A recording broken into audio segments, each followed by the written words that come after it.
வஜ்ரயோகம் பற்றிய ஒரு சுருக்கமான கண்ணோட்டம் இது. ஜோதிடத்துல பாத்தீங்கன்னா, ஒருத்தரோட ஜாதகம் பொதுவா அவ்ளோ ஒன்னும் வலிமையா இல்லைன்னு வைங்களேன். ஆனாலும் அவங்களோட விடாமுயற்சியால அவங்கள ஒரு பெரிய சாதனையாளரா மாத்தக்கூடிய ஒரு பவர்ஃபுல்லான அமைப்பு தான் இந்த வஜ்ரயோகம். முதலாவது, இந்த யோகம் இருக்கிறவங்களோட குணாதிசயம். இவங்களுக்கு மன உறுதி ரொம்பவே ஜாஸ்தி, விடாமுயற்சியும் அதிகம். விட்டு கொடுக்கறதுங்கிற பேச்சுக்கே இவங்க கிட்ட இடம் கிடையாது. சின்ன வயசுல கொஞ்சம் கஷ்டப்பட்டா கூட தன்னோட கடின உழைப்பால ஒரு 50 வயசுக்குள்ளெல்லாம் செட்டில் ஆகி தன்னையும் குடும்பத்தையும் ஏன் சமுதாயத்தையுமே ஒரு உயர்நிலைக்கு கொண்டு வந்துருவாங்க. இதுக்கு மேல தலைமை பண்பும் நீண்ட ஆயுளும் ஒரு போனஸ் மாதிரி தான்.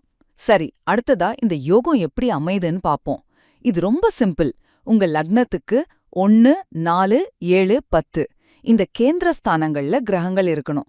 ஆனா இதுல ஒரு முக்கியமான கண்டிஷன் இருக்கு. 1ஆம் வீட்லயும் 7ஆம் வீட்லயும் குரு சுக்கிரன் மாதிரியான நல்ல கிரகங்கள், அதாவது சுப கிரகங்கள் இருக்கணும்.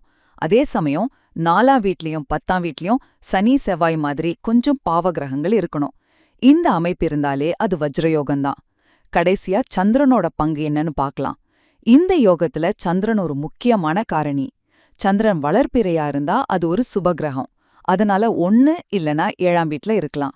ஒருவேளை தேய்பிறை சந்திரனா இருந்தா அது ஒரு பாவி. அப்போ 4 இல்லனா 10ஆம் வீட்ல இருக்கலாம். சோ உங்க ஜாதகத்துல சந்திரன் எங்க இருக்காருங்கிறத பொறுத்து இந்த கணக்கு மாறும். சுருக்கமா சொல்லணும்னா, வஜ்ரயோகம்ங்கிறது சரியான கிரகங்கள் சரியான கேந்திரங்கள்ல அமையும்போது முயற்சியால மிகப்பெரிய வெற்றியை அடையக்கூடிய சாதனையாளர்களை உருவாக்குறது தாங்க.